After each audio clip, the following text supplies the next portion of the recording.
An orphaned junior officer on base, utterly alone. A four-star admiral arrived to brief us. I spotted his ring. It perfectly matched my late father's. I approached him and he blanched. "Who was your father?" he asked. I spoke the name and the admiral started weeping. What he revealed next changed my entire world. Full story plus updates. Can you imagine seeing a piece of your dead father's most cherished possessions, one that was supposedly lost forever, on the hand of a stranger? What if that stranger was a four-star admiral, and the moment you spoke his name his face shattered? It was like the air had been punched out of him right there in the hallway. His eyes glistened, jaw locked, fingers curling around that ring like he wished he'd never worn it. "Please, Lieutenant Commander," he whispered, his voice cracking, a sound no flag officer ever lets escape in public. "Not here. Not in front of them. We need to talk. Now." And in that instant, a cold certainty settled over me. That ring, the exact one my father died wearing, proved that nothing about my life, my grief, or my father's death was what I thought it was. People assume Navy SEALs walk around with unshakable confidence. But the truth? Silence weighs heavier on us than fear. Especially the kind of silence that settles after loss. I'd lived in that silence for nearly 2 years. Ever since the night I got the call that my father's car had gone off the highway. I remember standing in my barracks room afterward, staring at my reflection, telling myself I was still a SEAL, still an officer, still whole. But grief doesn't care about rank or training. It creeps in through the cracks, through the hours between duty and sleep, through empty holidays and quiet mornings. It had left me utterly alone, a junior officer by rank, but a 30-year-old woman carrying a lifetime of service and far too many ghosts. The morning the Admiral arrived, the base had this particular stiffness to it, the kind you only see when top brass is about to step foot on the grounds. Marines at the gate stood a little straighter, security swept every hallway twice. Even the air conditioning felt louder, as if the vents were nervous. I was halfway through my post-deployment physical readiness paperwork when the buzz started moving across the building. "He's here. He just landed. They're bringing him through the south entrance." A four-star admiral rarely visits a mid-size stateside installation like ours. Whatever he was here for, it wasn't routine. I wasn't assigned to his briefing, wasn't even supposed to be in the same hallway, but fate, or maybe something far bigger, placed me there at the exact moment he walked in. The first thing I noticed wasn't his uniform or his ribbons, or the aura of command that surrounded him like a shield. It was his left hand. More specifically, the ring on it. A thick, heavy navy ring with a custom-carved trident, polished edges, and a deep blue center stone. My father's ring. His exact ring. A one-of-a-kind piece, something he'd designed with a jeweler friend during his final years in the service. He wore it every single day. And when he died, they told me it had never been recovered from the wreck. Seeing it again nearly knocked the wind from my lungs. I stared, not breathing, my heart slamming against my ribs. My father's ring wasn't mass-produced. It wasn't something you could find online or pick up at the exchange. Anyone who wore it had to be linked to him deeply. I tried to swallow my shock, but the Admiral looked up right then. Our eyes met. Maybe he saw the confusion on my face. Maybe he recognized something of my father in me, because for a split second his expression changed. Not the polite, unreadable calm flag officers wear, but something raw. I didn't care about protocol. I didn't care that I was a lieutenant commander and he was a four-star. I needed to know. So, when the briefing broke and he stepped into the hallway with his aides, I walked straight toward him. "Admiral," I said, my voice steady but my hands cold. "May I ask about your ring?" He paused mid-stride. His aides kept walking, assuming he would follow, but he didn't. He turned slowly toward me, studying my face as if trying to place a distant memory. "This?" he asked quietly, lifting his hand. "Yes, sir," I said. "That ring is familiar." He looked at me longer than was comfortable. Then something in him shifted. His shoulders tightened, jaw clenching, pupils narrowing like a man bracing for impact. "Who was your father?" he asked softly. The hallway seemed to stretch for miles. The fluorescent lights hummed louder. My throat tightened, but I forced the words out. "Master Chief Aaron Hale." For 2 seconds nothing happened. Then his face cracked. Actually cracked, into a mixture of grief, shock, and something dangerously close to guilt. He stepped back, hand gripping the ring as if afraid it would burn him. "No," he whispered. "Not you. Dear God. You're his daughter." The world tilted. He removed his hat with shaking hands, something four-star admirals do not do in hallways. His voice broke, the sound of a man carrying a weight he had never intended to reveal. "Lieutenant Commander, we can't talk here. We need privacy. Now." And that was when I realized the truth. He wasn't just surprised to see my father's daughter. He was terrified. Of what? Of me? Of the past? Of the truth? I didn't know. Not yet. But the ring, the look in his eyes, the way his voice cracked. I knew my father's death wasn't an accident. And nothing in my life was ever going to be the same again. When a four-star admiral asks you to follow him in private, you don't hesitate. At least not on the outside. But inside, my pulse hammered so hard I could feel it in my throat. We walked down a quiet administrative corridor, past framed photos of sailors, Marines, retirees, faces of men and women who had lived entire careers without ever brushing up against the kind of secrets I sensed were coming. The Admiral opened a small conference room at the end of the hall, shut the door behind us and drew the blinds. He didn't sit right away. Instead, he stood with his hand resting on the back of a chair, staring at me the same way someone stares at an old photograph they're not ready to pick up. "You look like him," he said finally, his voice low. "Not exactly, but the eyes, the posture, the way you walked toward me. I thought I was seeing a ghost." I didn't know how to respond. My father had been gone for nearly 2 years, and people rarely mentioned him anymore, mostly because I didn't let them. The topic hurt too much. But hearing it from someone of his stature, someone who clearly knew him deeply, sent a strange warmth and ache through my chest. "Admiral," I said carefully, "that ring, my father had one just like it. Identical, custom-made. And when he died, they said it wasn't found in the wreck." He lowered himself slowly into the chair, like the weight of memories was heavier than his uniform. "Sit, Lieutenant Commander," he murmured. I sat across from him, hands clasped so tight my knuckles turned white. He rubbed his brow. "Your father didn't just have a ring like this. This is his ring." My breath caught. The room tilted. I gripped the edge of the table. "Sir, what do you mean his?" He removed the ring from his finger and placed it gently on the table between us. It looked even more familiar up close. The engraving, the deep blue stone, the slight scratch on the inner band from where my father had once caught it on a locker handle. "It belongs to Master Chief Aaron Hale," he said quietly. "It always has." I swallowed hard, the memory of my father's warm, calloused hand flashing across my mind. For a moment I couldn't speak. Finally I managed. How did you get it?" The Admiral leaned back, staring at the ring like it was something radioactive. "Your father and I served together long before you were born. We went through hell in a place most Americans will never know about. Not combat, not in the traditional sense, but something covert. Something messy, political, and dangerous. He saved my life." He paused, his eyes losing focus as if he were reliving the moment. "When we made it out, we designed 2 matching rings. Brotherhood rings, we called them. Mine was kept pristine. Your father's, he wore every day until the accident." My throat tightened. Hearing another man speak about my father like that, it was almost too much. "But that doesn't explain," I said softly, "why it wasn't recovered in the crash or how it ended up with you." His jaw clenched. "Because I pulled it off his hand myself." I froze. The air felt thin. The clock on the wall ticked too loudly. "You were there," I whispered. He nodded. "Not when it happened, but shortly after. I was notified far earlier than you were." Everything in me told me something was wrong, so I rushed to the scene before the official teams arrived. They hadn't cordoned it off yet. The car was mangled. "And your father," he swallowed hard. "He didn't deserve the way he died." My chest tightened. Part of me wanted to scream. Another part wanted to grab his collar and demand the whole truth at once. But I held myself still. "Sir, why take the ring?"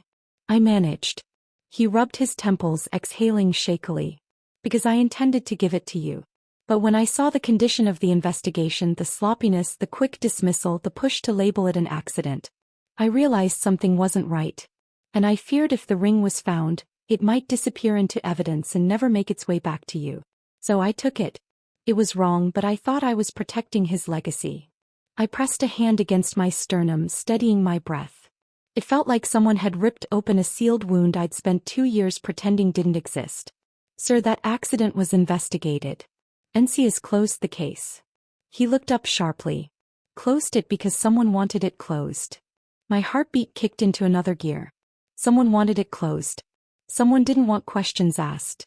Someone didn't want the truth. But why? I whispered. He hesitated. A long, painful hesitation that told me he was fighting something inside himself. Guilt, fear, loyalty, I couldn't tell. You deserve the truth, he said finally. But it won't be easy to hear. Your father, he was involved in something just before he died. Something that put him in conflict with people who had power. Real power. He didn't tell you because he wanted to protect your career. I felt my breath catch. Protect my... What do I have to do with any of this? The Admiral looked straight into my eyes and the sorrow there made my skin prickle. More than you know. My pulse hammered in my ears. The room felt too small, too bright, too quiet. What are you saying? I demanded. He lifted the ring again, holding it between us like a symbol of everything he had kept buried. Lieutenant Commander, your father didn't die because of an accident. He died because he refused to let someone ruin your future. A chill swept through me from the base of my spine to the top of my scalp. My father died protecting me. The Admiral slid the ring toward me with trembling fingers. There's more. A lot more. And I'm going to tell you, but you need to prepare yourself. Your father was a man of honor and he paid the price for it. I stared at the ring, my father's ring. And for the first time since his death I felt something shift inside me. A mixture of rage, grief, and purpose. Tell me everything, I said. And the Admiral closed his eyes, bracing himself for the confession that would change the course of my life. He didn't start talking right away. For a moment, the Admiral just sat there, elbows on the table, hands folded over his mouth as if he were trying to hold the words in. I'd seen battle-hardened operators freeze before jumping out of a plane or breaching a door. This was the same look, only now it was about memory, not bullets. You know your father's record, he said finally. You've read the citations. Silver Star, Bronze Star, commendations. He gave a short, humorless breath. But you don't know the story behind them. Not all of it. My father didn't talk about himself, I said. That sounds like him, the Admiral muttered. He always thought bragging was a waste of air. We were young then, he said. Different Navy. We ended up on a mission together that was the kind they don't put in history books. Your father wasn't even supposed to be there. He volunteered. And the op went sideways. He paused. I was the one who froze up, not him. I stared at him. A four-star admitting that to a junior officer was something I never expected to hear. There was a hostage situation in a foreign port, he went on. Narrow streets, bad intel, bad weather. I made a bad call, walked us into a kill box. Your father dragged me out of it. I'd taken shrapnel, couldn't move my leg. He got me to cover, patched me up, then went back in to finish the job. His fingers tapped the table. He took down 3 men, secured the hostages, and got everyone home. I got the public credit. He got the scar tissue. After that, we weren't just colleagues. We were family. We had those rings made afterward, the Admiral said, tapping the band between us. We told ourselves if either of us ever forgot who we really were, what mattered, that ring would remind us. He looked at me again. Your father never forgot. Even when it cost him. I swallowed. Cost him what, sir? His gaze hardened. His life. The room grew very still. I'm not going to sugarcoat this, the Admiral said. 2 years ago your father started poking around a series of contracts tied to this base and a few others. Maintenance, gear, training programs. On paper everything looked fine. Too fine. Numbers a little too round. Results a little too perfect. He had an eye for that. Yes, he did. My father could sense dishonesty in a heartbeat. He started asking questions, the Admiral went on quietly. At first he spoke to a few supply chiefs, a few warrant officers. Some brushed him off. Others, well, let's just say they seemed nervous. One of the contractors providing gear to multiple commands had friends in high places. Friends more interested in keeping the money flowing than in checking if the product was worth a dime. I frowned. Gear? You mean weapons? Some weapons, some protective equipment, some training aids, software, vehicle parts. When there's a lot of money on the table, people get creative with what they call savings. He said the word like it tasted bad. Your father caught a pattern, he continued. Equipment logged as new that looked like refurbished junk. Parts certified as tested that failed in real-world use. Small things at first easy to ignore, but he wouldn't ignore them. He realized if we deployed with some of that gear, people could die. That sounds like him, I whispered. The Admiral gave a faint smile. He reacted exactly how I expected. He started writing things down. Dates, serial numbers, names. He reached out to an inspector he trusted, an honest man. And that's when the trouble started. A cold feeling spread through my chest. What kind of trouble? The contractor got wind of it, he said. Maybe through a leak. Maybe through someone who owed them a favor. Suddenly your father got called in for informal chats. People suggested he was overworked, that maybe he should consider retirement, that maybe his daughter's career would be smoother if he didn't stir up waves. My jaw clenched. They threatened my career? In a roundabout way, the Admiral said. I wasn't in the room, but I saw the notes he made. They wanted him to back off, and they used you as leverage. It felt like someone shoved a knife between my ribs. He came to see me, the Admiral said softly. Brought a folder. Told me what he suspected. Told me they'd hinted that his ambitious daughter had a bright future as long as he stopped digging. He shook his head. I told him I'd look into it. That I'd handle it. He laughed once, bitter. But the higher you go in this job, the more noise there is. Meetings, travel, politics. I took the folder, and somewhere between one airport and another I delayed, convinced myself it couldn't be that bad. Anger rose in my chest. So you did nothing? I did not do enough, he admitted. By the time I realized he was right, it was too late. The clock ticked. 2 days before your father died, the Admiral said. He requested a formal meeting with a civilian liaison for that contractor. They met off base. We know that much. What happened in that meeting we don't have on record. But afterward he called the inspector and said he was ready to file an official report. He sounded determined, calm, like a man who had decided where he stood. And then I asked. The Admiral's eyes met mine. Guilt swam there, old and heavy. And then less than 24 hours later his car went off the road on a clear night, on a straight stretch of highway he'd driven 100 times. No skid marks, no other vehicles officially involved. Fast investigation, quick conclusion. My stomach lurched. Accident. Accident, he echoed. Stamped, filed, closed. He drew a slow breath. Except for one thing. When I saw the scene, it didn't look like an accident to me. I felt my blood turn to ice. What are you saying, sir? He looked down at the ring, then back at me. I'm saying, he replied quietly, that your father didn't just stumble into a ditch. I believe someone helped that car leave the road. And I believe certain people made very sure the investigation never dug deep enough to prove it. The word formed on my tongue before I could stop it. Covered up, I whispered. He didn't disagree. For a long moment neither of us spoke. The blinds were half closed, the fluorescent lights humming their cold, even rhythm. Outside the conference room, life on base moved forward. Boots on concrete, clipped orders, office chatter. But in that small room time felt suspended, like the world had narrowed to 2 people and a single terrible truth. My father, I said, finally steadying my voice, was killed because he refused to let corruption slide. And you knew there was something wrong. The Admiral didn't deny it. He looked older than he had minutes before, like the weight of 2 years had suddenly caught up to him. Your father was one of the most honorable men I ever served with, he said quietly. But honor doesn't mesh well with certain people. Especially people who profit from silence. A bitter taste filled my mouth. So who were they? Contractors? Civilians? Someone in uniform? His eyes flicked to the door like he was measuring every word. I don't know the full list, but I know the contractor was the epicenter. A company that supplies everything from basic gear to specialized equipment. Unofficially, they're known for cutting corners. Officially, they're untouchable. I frowned. Untouchable? No contractor is untouchable. He huffed a tired breath. Most aren't, but this one has political insulation. Friends in DC, donors with deep pockets, admirals who owe them favors. That makes them very difficult to investigate. I leaned forward. And you think they're behind my father's death? I think they had motive, he said. I think they had opportunity. And I think your father rattled them enough to make him a problem. A burn of anger rose in my throat. Then why wasn't there an investigation? Why didn't you? I stopped myself, but the words still hung between us. Why didn't you do more? His gaze dropped to his hands.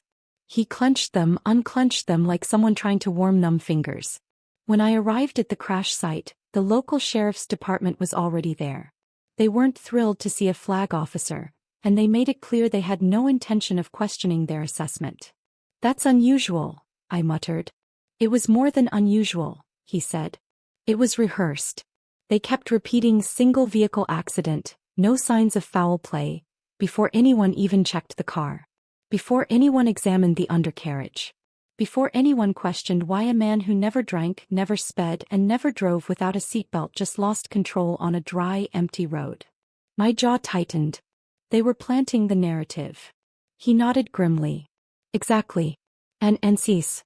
The case was referred to them, but the paperwork was a mess. Missing attachments, incomplete photos." I reached out quietly, but by then the report was already filed. He paused. Everything about that investigation looked rushed, as if someone wanted it to disappear before a real investigator could lay eyes on it.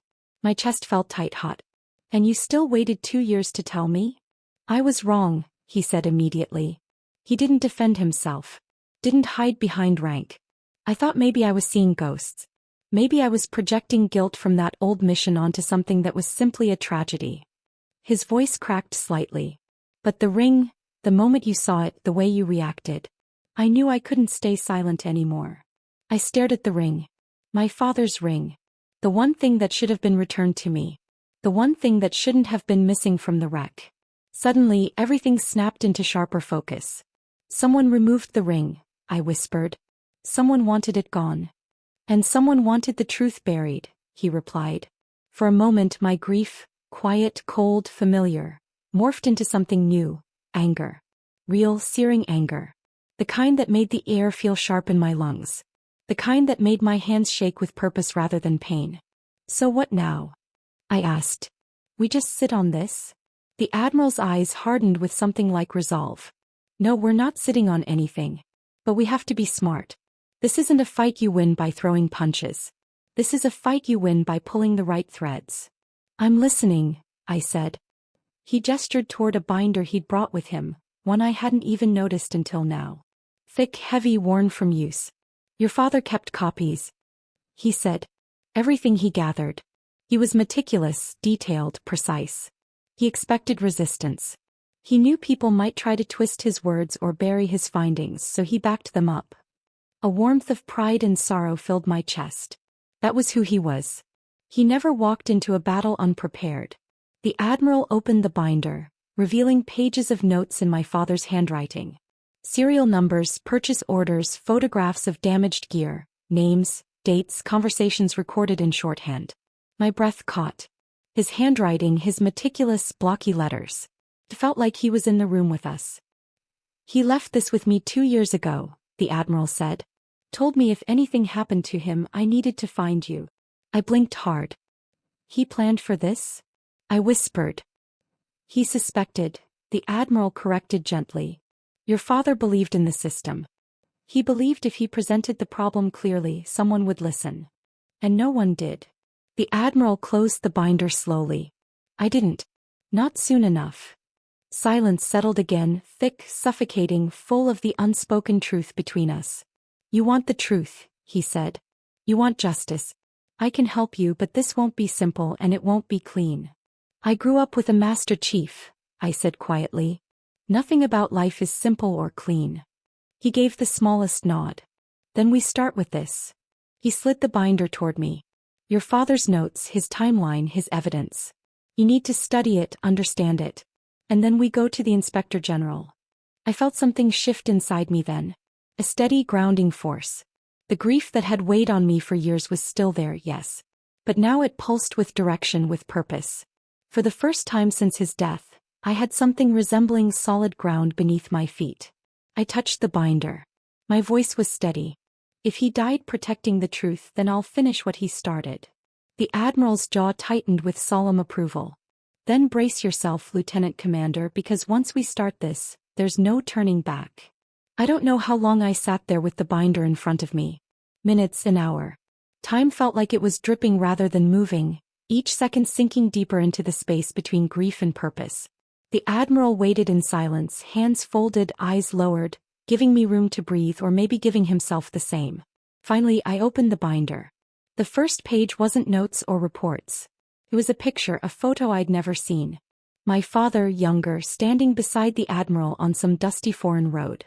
Both of them sunburned, bruised, and grinning with exhaustion.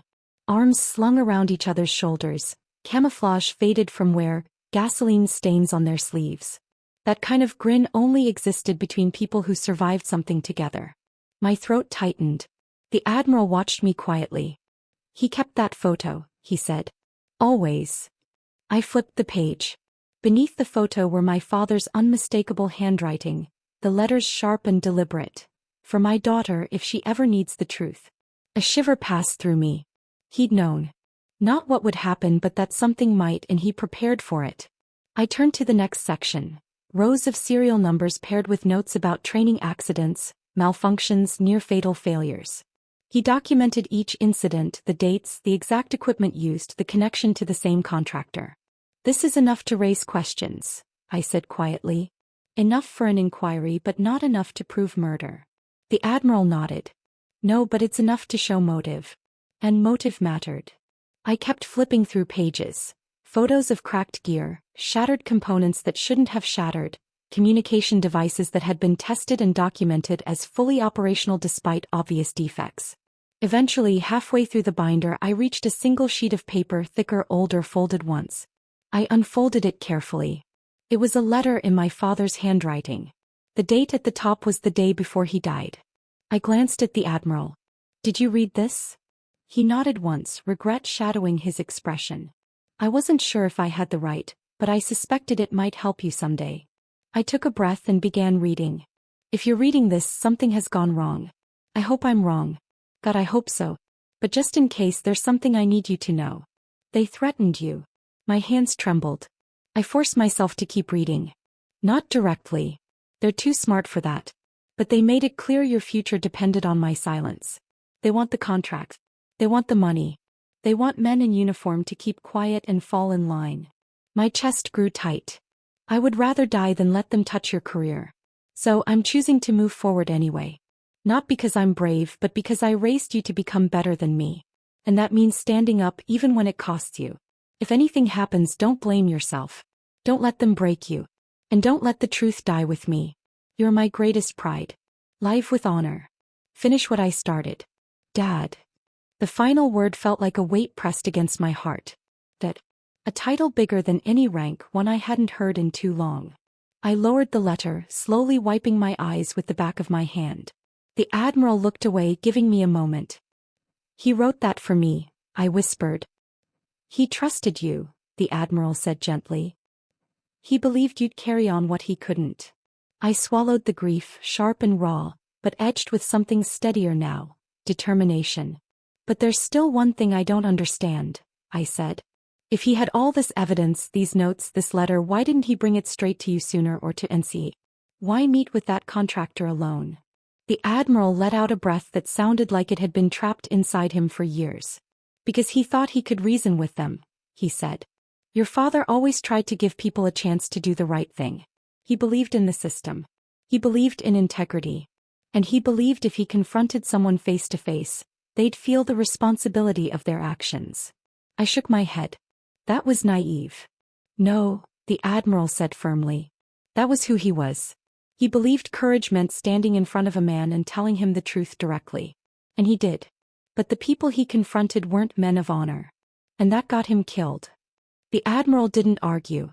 Instead, he leaned forward, his voice lower. "There's something else you need to know. The contractor representative he met that night, the one he confronted, wasn't just a businessman. He had connections, governmental, political. He's protected and he's dangerous. Then we expose him." "We will," he said. "But to do that we need more than the notes, more than the letter." I frowned. "What else?" "Your father recorded that meeting." My pulse jumped. "Recorded it? How?" He nodded. "He wore a microrecorder in his jacket, something only a handful of people would even recognize. He told me once he'd only use it if he felt truly threatened." I leaned in. "Where is it?" "That," the Admiral said with a heavy exhale, "is the problem. It disappeared from the crash site." It was never logged, never mentioned. Cold dread washed over me. Someone took it. Someone who didn't want it found, he said, which means it still exists. And if we find it, it proves everything, I finished. The Admiral nodded. And destroys everyone involved. I closed the binder. My father's letter still trembled in my hands, warm from my touch. If they killed him to bury the truth, I said quietly, then I'm going to dig until I find every piece they tried to hide. The Admiral met my eyes. Then we moved forward carefully, deliberately. Together. Where do we start? I asked. He pointed at the letter. With his last words. I looked down at the shaky inked lines.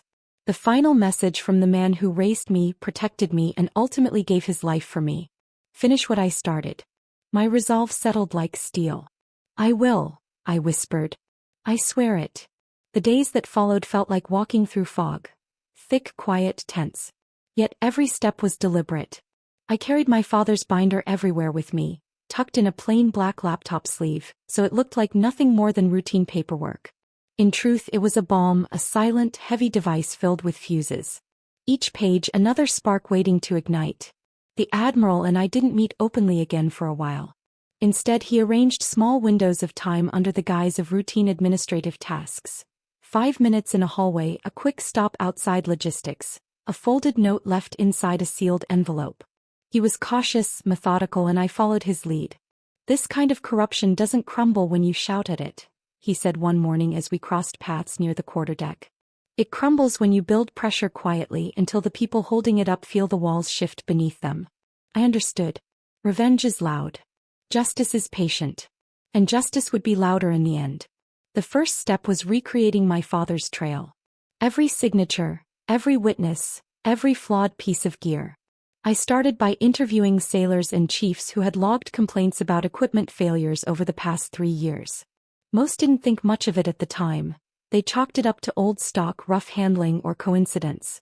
But when I showed them the serial numbers in my father's binder, their expressions changed. One chief petty officer rubbed the back of his neck, frowning. I remember that batch. We lost 2 weeks of training because half the comm units were dead on arrival. Another sailor shook his head in disbelief. They told us it was operator error. I knew that wasn't right. And a Marine staff sergeant growled under his breath. I said someone was cutting corners. Nobody wanted to hear it. Piece by piece the story grew teeth. But documentation wasn't enough. We needed someone inside the contractor's pipeline. Someone who saw the invoices, the aging stock being passed off as new, the rushed shipping logs. That was where the Admiral came through. Meet me behind Supply Building 3 at 1800, he'd written. Wear civilian clothes. The phrasing alone told me how serious this was. At 1800 sharp, the Admiral's black SUV rolled up beside me. He didn't say a word as I got in, just nodded in greeting and drove off base, taking a quiet service road toward the industrial park that bordered the highway. That contractor keeps a satellite office nearby, he said. Low profile. Minimal staff. But one person there might be willing to talk. Who? I asked. An accountant, he replied. A good one. She's been trying to leave the company for months, too honest for their liking. Is she in danger? He exhaled through his nose. Not yet. But if she hands us what I think she will, she could be. We pulled into the parking lot of a nondescript office building. One of those low beige structures with tinted windows and no signage. The kind of place intentionally designed to be forgettable. Inside we found her sitting alone in a small conference room. A nervous half-smile pulling at her lips. Mid-40s, tired eyes, hands wrapped around a paper cup she wasn't drinking from. You're the one he said would come? She asked me. I am, I said, sitting across from her. Lieutenant Commander Hale. Her expression softened at my last name. Your father. I read his statements. He was the only one who ever asked questions without trying to intimidate me. It struck me how deeply my father's integrity had reached, even into rooms I'd never imagined. She slid a flash drive across the table. Everything is on there. Ledgers, emails, duplicate invoices, photos of shipments that weren't what the paperwork claimed. And one more thing. Her voice dropped, trembling. A recording. A chill ran through me. A recording of what? She licked her lips. Your father's final meeting. Not the audio. Someone destroyed that. But the office had a hidden security camera. They didn't realize it was backed up off-site. My pulse thundered. You've seen it. She nodded. I watched it twice. Once because I had to. Once because I couldn't believe what I'd seen. The Admiral leaned forward, jaw tight. What's on it? She hesitated, fear creeping over her face. Your father wasn't arguing with the contractor rep. He was calm, direct. But that man, he threatened him. Told him he was risking his daughter's future by pushing this. And then her voice cracked. And then he followed your father out of the office. The angle changes, but you can see them in the hallway. The rep grabs his arm, says something I couldn't hear. And your father, he just shakes his head and walks away. And after that? I pressed. I don't know, she said. The exterior cameras were wiped, but you can see the rep leaving through the back door just minutes before your father. A lead weight dropped in my stomach. Motive, opportunity, threats, the Admiral murmured. It's enough to force an inquiry. But the accountant wasn't finished. There's more, she whispered. Someone inside your father's chain of command alerted the contractor that he was filing a formal report. Someone on the military side. My blood ran cold. Someone in uniform. Someone my father trusted. Who? I demanded. She took a shaky breath and opened a small manila envelope. Inside was a printout of a phone record. 2 calls made the night before my father died. One from the contractor's representative, and the other from a Navy officer. I stared at the name. The blood in my veins turned to glass. A commander, a familiar one who had spoken at my father's memorial service as if he'd lost a brother. The Admiral saw my expression. You know him? Yes, I said, my voice cold. I do. The accountant leaned back, fear etched into her features. I'll testify, she said. But if you're going after these people, you need official backing. Real authority. The Admiral nodded. We're going to the Inspector General with your statement. The evidence and the binder will force their hand. For the first time since my father's death, I felt a shift in my chest. Not grief, not rage, but momentum. The truth was rising, and the people who buried it were about to be exposed. The Admiral placed a steady hand on my shoulder. This won't be easy, he said. They'll deny everything. They'll deflect, stall. But if we do this right, they won't escape accountability. I closed my hand around the flash drive. Then let's do it right, I said. For him. The Admiral looked at me, really looked. For him, he repeated. The Inspector General's office wasn't a place you walked into casually. The walls were bare, the lights too bright, and the atmosphere so quiet you could hear a pen drop 2 rooms away. When the Admiral and I stepped inside with the binder, the flash drive, and the accountant's sworn statement, I felt the full weight of every step. It wasn't just my boots echoing on the polished tile. It was my father's memory walking beside me. We were escorted to a secure conference room, the kind made for uncomfortable conversations with serious consequences. A team of investigators filed in. 2 civilians, 1 JAG officer, 1 NCIS agent. No small talk, no polite smiles. They were here for the truth. The Admiral presented the evidence first. He spoke like a man who had carried guilt for too long and had finally decided to set it down. When he described the inconsistencies in the crash report, his voice didn't waver. When he revealed the letter my father wrote, he paused only once, long enough to steady himself before continuing. Then it was my turn. I laid out everything. The defective equipment, the sailors and Marines I'd spoken with, the pattern of manipulation, the threats, the contractor rep following my father out of the building, the phone call from the officer who had betrayed him. My voice stayed steady, but inside I felt something burning. A steady flame I hadn't had in 2 years. When we finished, the room went silent. The NCIS agent finally spoke. Lieutenant Commander, this is substantial and it's damning. We'll open a full investigation immediately. The JAG officer added, and the officer who leaked to the contractor, he will be subpoenaed. If he cooperated in suppressing a report, he'll face charges. I didn't breathe until those words hit the air. The truth was finally moving forward. The Admiral exhaled a sound so quiet most people would have missed it, but I didn't. It carried 2 years of guilt finally breaking open. The investigators asked us not to discuss details with anyone. We agreed. As we left the building, the Admiral stopped just outside the glass doors, the sun casting a thin beam across the courtyard. You did well in there, he said. So did you, I replied. He looked away, hands clasped behind his back in that formal, absent-minded way flag officers do when they're standing in their own thoughts. Your father would be proud. The words hit me harder than I expected. You think so? I know so, he said. We stood there a moment longer before he reached into his pocket. When he turned back, he was holding something I'd stared at on that conference table days earlier. My father's ring. I kept this longer than I should have, he said softly. Not because I wanted it, but because I couldn't face what it meant. I swallowed. And now it belongs where it always should have been. He extended his hand. I hesitated, not because I didn't want it, but because taking it meant accepting something bigger than proof or evidence. It meant accepting the story behind it. The story he had hidden, the guilt he had carried, the truth my father had died for. Slowly I held out my palm. The Admiral placed the ring into my hand with the care of someone lowering a flag.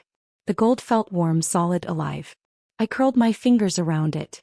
Thank you, I said, my voice barely more than a whisper. No, he replied. Thank your father. He never stopped fighting for what was right, even when the people around him didn't deserve that kind of loyalty. A gust of wind swept across the courtyard, and for a second, the air smelled faintly like engine oil and old leather. My father's scent after long days in the workshop behind our house. I closed my eyes, letting the memory settle deep inside me. When I opened them, the Admiral was studying me with a look I couldn't quite name. You remind me of him, he said. Not just in how you look, in how you stand, in how you carry your burdens. The world needs more officers like that. I nodded, unable to speak. The investigation unfolded over the next month. Quietly at first, then with the force of a wave gathering speed. Subpoenas were issued, bank accounts examined, emails seized. The contractor rep was arrested. The officer who betrayed my father confessed under pressure from NCIS, but attempted to frame his involvement as misjudgment. Nobody bought it. Eventually, the Inspector General published a formal report. Fraud, bribery, coercion, suppression of whistleblower complaints, negligence leading to loss of life. My father's name was vindicated. His warnings were validated. His integrity was restored. At the ceremony where the Navy formally acknowledged his sacrifice, I stood in uniform, the trident gleaming under the auditorium lights. The Admiral delivered the speech not as a four-star, but as a man who once owed his life to the Master Chief he failed to protect. He was a brother to me, the Admiral said, voice thick with emotion. And his courage lives on in the daughter who finished the fight. He looked toward me, eyes shining. I touched the ring in my pocket. Later that night I drove to my father's grave site. The grass was trimmed neatly. A small American flag fluttered against the headstone. I knelt down, tracing the letters of his name with my thumb. I did it, I whispered. I finished what you started. A breeze rustled the trees. Call it coincidence, call it faith, call it memory, but it felt like an answer. Not in words, but in the quiet assurance that he was still with me. I slipped the ring onto a thin chain and placed it around my neck. It rested over my heart, heavy, grounding, exactly where it belonged. As I rose to leave, I looked at the sunset reflecting off the marble crosses and granite stones around me. Rows of men and women who served with honor. Rows of stories. Rows of sacrifices. And I thought about the long climb toward truth, the kind of fight that tests your spirit. This journey, it changed everything for me. To force me to look at grief, at justice in a whole new way. Have you ever had to fight for a truth that felt buried deep against people with real power? Or confronted someone who betrayed a trust in a profound way? I want to hear your stories, your thoughts. Let me know in the comments below.